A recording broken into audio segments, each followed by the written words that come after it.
साल 2018 में उड़ीसा के बोलांगीर जिले के अंतर्गत आने वाले पाटनगढ़ इलाके में एक साहू फैमिली रहती थी, जिसमें घर के मुखिया रविंद्र कुमार साहू के अलावा उनकी पत्नी संयुक्ता साहू, उनके 2 बच्चे और उनकी बूढ़ी मां जेमा मणि साहू थी।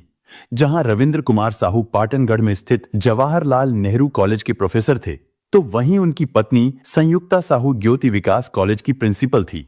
उनका बेटा सौम्या शेखर भी बेंगलुरु की एक कंपनी में सॉफ्टवेयर इंजीनियर था, जबकि उनकी बेटी कजाकिस्तान में पढ़ाई कर रही थी, लेकिन उस समय अपने भाई की शादी अटेंड करने के लिए वो भी घर पर आई हुई थी। खैर, 18 फरवरी साल 2018 को बेंगलुरु में सॉफ्टवेयर इंजीनियर की नौकरी करने वाले सौम्या शेखर की शादी सोनपुर इलाके की रहने वाली रीमा से हो गई। सब कुछ ठीक चल रहा था, लेकिन फिर शादी के 5 दिन बाद यानी 23 फरवरी 2018 को शेखर की बहन, जो कजाकिस्तान से शादी में शामिल होने के लिए आई थी, वो वापस कजाकिस्तान जा रही थी। उसे एयरपोर्ट तक छोड़ने के लिए उसके पिता रविंद्र कुमार भी दिल्ली एयरपोर्ट तक उसके साथ गए थे। इधर उनकी पत्नी संयुक्ता साहू भी कॉलेज में अपनी ड्यूटी पर चली गई थी। यानी अब घर पर सौम्या शेखर, उसकी पत्नी रीमा और दादी, ये 3 लोग ही थे। 12:45 के आसपास का समय था। शेखर साहू और उसकी पत्नी रीमा रसोई में बातें कर रहे थे। वो खाने में ग्रिल बैंगन और दाल का झोल बनाने की योजना बना रहे थे, लेकिन तभी अचानक सौम्या को उनके गेट की कुंडी बजाने की आवाज सुनाई दी। उसने जाकर देखा तो गेट पर एक डिलीवरी बॉय खड़ा था। उसके हाथ में सौम्या के नाम का एक पार्सल था। बॉक्स के ऊपर एक घिसे हुए स्टिकर पर लिखा था कि इसे एस के सिन्हा ने रायपुर यानी उड़ीसा से करीब 230 किलोमीटर दूर से भेजा था। उस पार्सल को हरे कागज में कवर किया गया था, जिसमें से सफेद धागा बाहर निकला हुआ था। उसी समय पीछे से उनकी 85 वर्षीय दादी जेमा मणि साहू भी पार्सल देखने के लिए आ गई। सौम्या शेखर ने अपनी पत्नी से कहा कि मुझे तो ये शादी का गिफ्ट लगता है, लेकिन मुझे नहीं पता इसे भेजने वाला कौन है, क्योंकि मैं तो रायपुर में किसी को भी नहीं जानता। बातें करते हुए सौम्या शेखर उस पार्सल को भी खोल रहे थे, लेकिन जैसे ही उन्होंने उस धागे को खींचा तो रसोई में बहुत जोर का धमाका हुआ। वहां पर एक बिजली सी कौंध गई और धमाका इतना जोरदार था कि वो तीनों इधर उधर बिखर गए। उनके शरीर से तेजी से खून बहने लगा। उस धमाके से छत का प्लास्टर फट गया और वाटर प्यूरिफायर भी टूटकर बिखर गया। खिड़की भी कई टुकड़ों में टूटकर दूर जा गिरी। वो तीनों दर्द से तड़पने लगे। वहीं उनके जिस्मों से निकलने वाला खून पूरे फर्श पर फैल गया।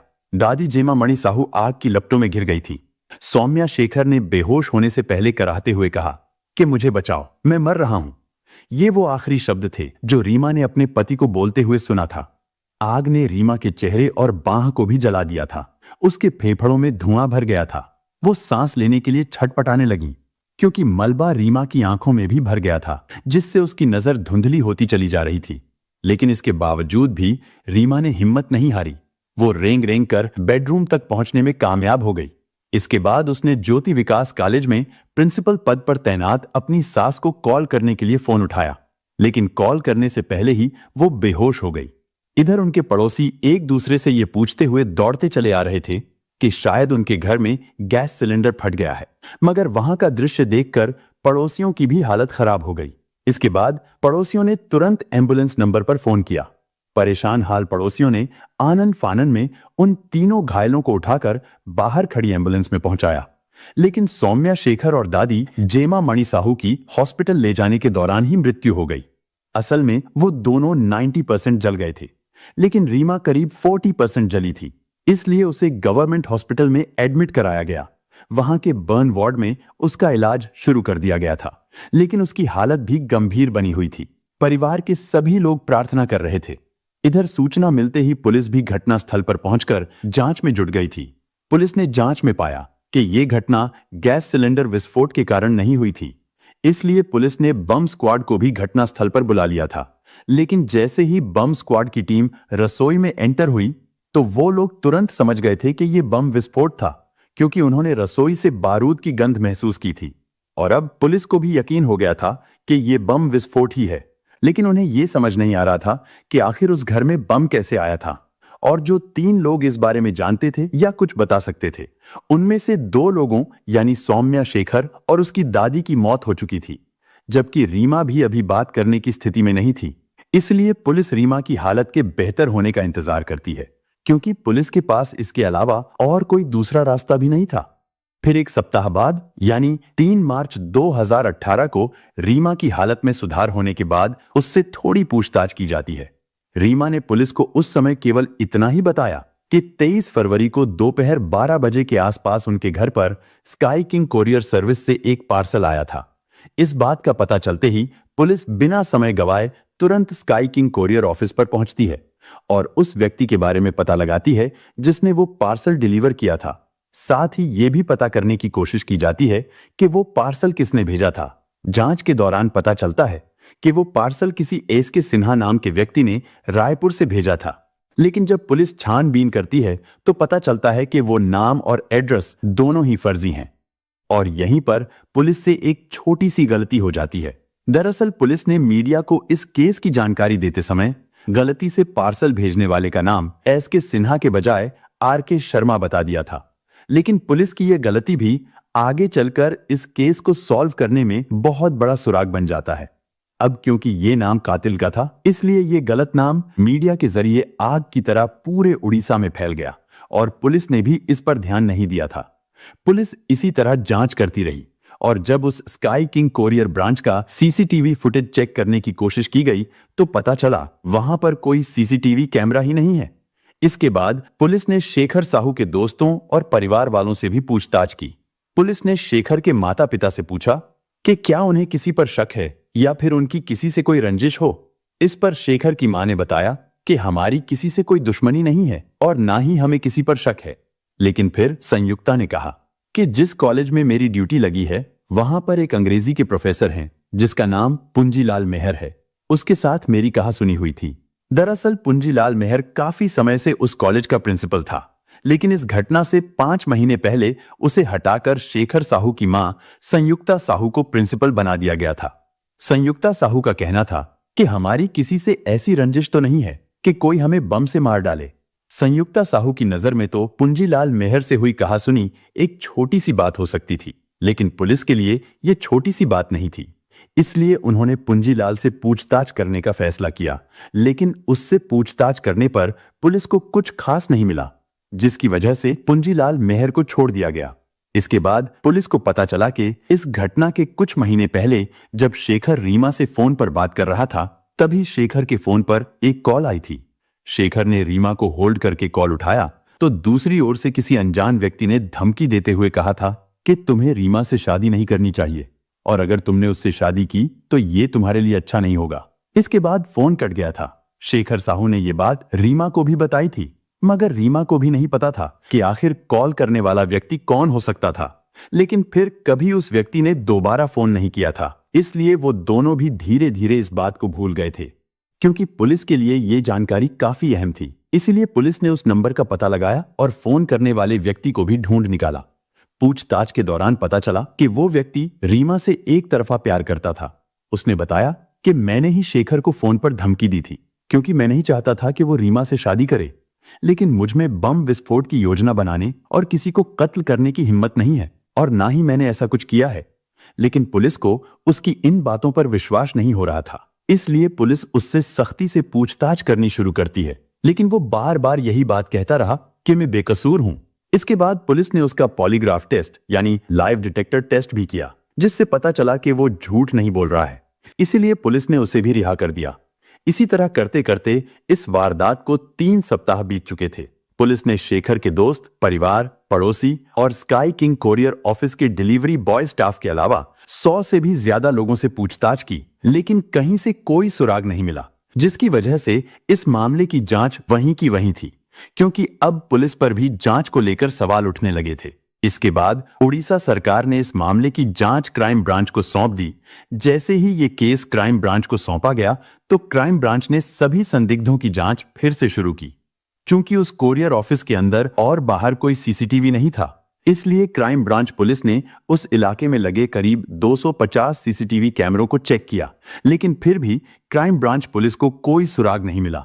लेकिन तभी अचानक 4 अप्रैल 2018 को बोलांगीर पुलिस को एक लेटर मिला, जिसमें लिखा था पार्सल एसके सिन्हा के नाम से भेजा गया था, ना कि आरके शर्मा के नाम से। रायपुर में 2 नहीं बल्कि 3 लोग इस प्रोजेक्ट में शामिल थे।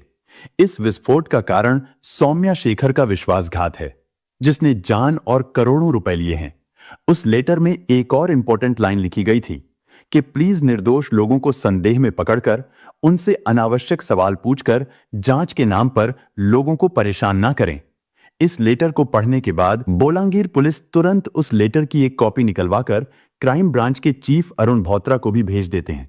अरुण भौत्रा भी उस लेटर को कई बार पढ़ते हैं और सोचते हैं कि जिसने भी इस लेटर को भेजा है उसने ही वो पार्सल भी भेजा होगा, क्योंकि ये तो किसी को भी नहीं पता था कि पुलिस ने पार्सल भेजने वाले का नाम गलती से एस.के. सिन्हा की जगह आर.के. शर्मा बताया था। हालांकि लोग तो पुलिस द्वारा गलती से बताए गए नाम आर.के. शर्मा को ही अपराधी समझ रहे थे। इसके बाद क्राइम ब्रांच पुलिस ने उस लेटर को जांच के लिए फॉरेंसिक लैब में भेज दिया, लेकिन वो लेटर करीब 250 किलोमीटर दूर से कई लोगों के हाथों में से होता हुआ आया था, इसलिए फॉरेंसिक जांच में भी फिंगरप्रिंट के सही निशान नहीं मिल सके थे। लेकिन फिर पुलिस ने सोचा कि क्यों ना ये लेटर शेखर साहू के घर वालों को दिखाया जाए, हो सकता है वो लोग इस हैंडराइटिंग को पहचानते हों। इसके बाद लेटर शेखर के परिवार वालों को दिखाया गया।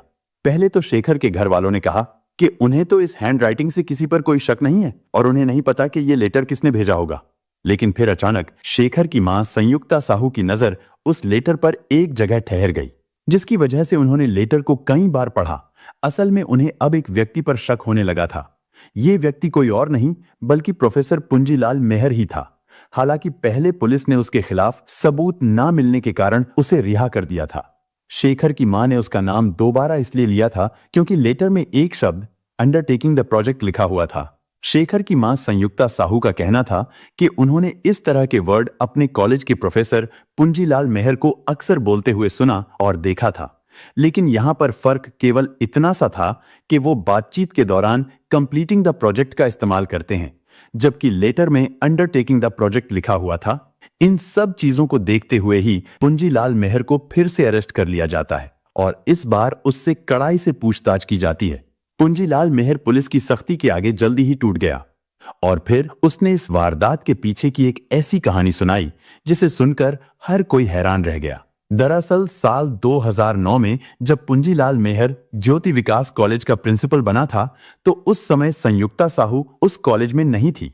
लेकिन फिर 2014 में संयुक्ता साहू का ट्रांसफर ज्योति विकास कॉलेज यानी पुंजीलाल मेहर के कॉलेज में हो जाता है और तभी से वहां पर क्लेश शुरू हो गया था।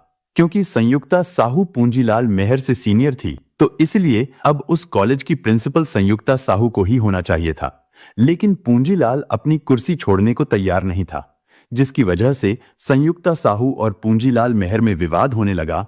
लेकिन पूंजीलाल ये तो समझ ही गया था कि आज नहीं तो कल उसे प्रिंसिपल की कुर्सी छोड़नी ही पड़ेगी और फिर होता भी यही है, क्योंकि साल 2017 में संयुक्ता साहू को प्रिंसिपल बना दिया जाता है। यानी पूंजीलाल को ना चाहते हुए भी वो कुर्सी छोड़नी ही पड़ती है, जिसकी वजह से पूंजीलाल मेहर के अंदर बदले की भावना पैदा होने लगी थी। तभी से वो बदला लेने के बारे में सोचने लगा था और कुछ ऐसा तरीका ढूंढने लगा था जिससे उस पर किसी को कोई शक भी ना हो। वो हर वक्त यही सोचता रहता था कि इन सब की जिम्मेदार संयुक्ता साहू ही है। असल में नफरत और लालच ने उसे एक जानवर बना दिया था। वो प्रिंसिपल की कुर्सी के लिए इस हद तक पागल था कि उसने संयुक्ता साहू के पूरे परिवार को ही खत्म करने का प्लान बनाना शुरू कर दिया। प्रोफेसर पुंजीलाल ने बोलांगीर पुलिस के सामने पूछताछ में स्वीकार किया कि पार्सल बम खुद उसी ने बनाया था। उसने बम बनाने का तरीका भी कई फिल्में और वीडियोस देखकर सीखा था। उसके लैपटॉप में भी पार्सल बम बनाने के 12 अलग अलग तरीके मिले थे। बम बनाने के लिए उसने कॉलेज की ही लैब से कुछ रसायन चुराए थे। इसके बाद उसने कॉलेज के नाम पर ही बाजार से कुछ विस्फोट में काम आने वाली सामग्री भी खरीदी और फिर पार्सल बम बनाने के बाद बचा हुआ विस्फोटक उसने जमीन में गाड़ दिया था। सब कुछ तैयार हो जाने के बाद वो पार्सल भेजने के लिए सही समय का इंतजार करने लगा। ठीक उसी समय शेखर की मां संयुक्ता ने उसे शेखर की शादी का कार्ड दिया और इस तरह आखिरकार उसे वो मौका मिल ही गया जिसका वो काफी दिनों से इंतजार कर रहा था। उसने पार्सल को शादी के गिफ्ट के रूप में देने का प्लान बनाया। प्रोफेसर पुंजीलाल मेहर ने तय किया कि इस पार्सल बम को वो रायपुर से खुद ही कोरियर करेगा। इसके बाद 15 फरवरी 2018 को भी वो हमेशा की तरह ही कॉलेज गया और क्लास ली।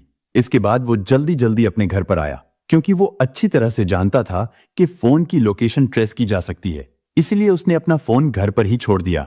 इसके बाद पार्सल को लेकर वो रेलवे स्टेशन पर आ गया। उसने अपनी गाड़ी को वहीं पर पार्क किया और बिना टिकट लिए ही रायपुर की ट्रेन में चढ़ गया, क्योंकि उसे डर था कि अगर वो टिकट लेने जाएगा तो शायद सीसीटीवी कैमरे में भी आ सकता था। इसके बाद जब ट्रेन रायपुर स्टेशन पर पहुंची तो उसने अपने चेहरे को गमछे से ढक लिया। रेलवे स्टेशन से बाहर निकलकर उसने एक ऑटो रिक्शा लिया। फिर शाम 5 बजे के आसपास वो एक कोरियर ऑफिस पर पहुंचा।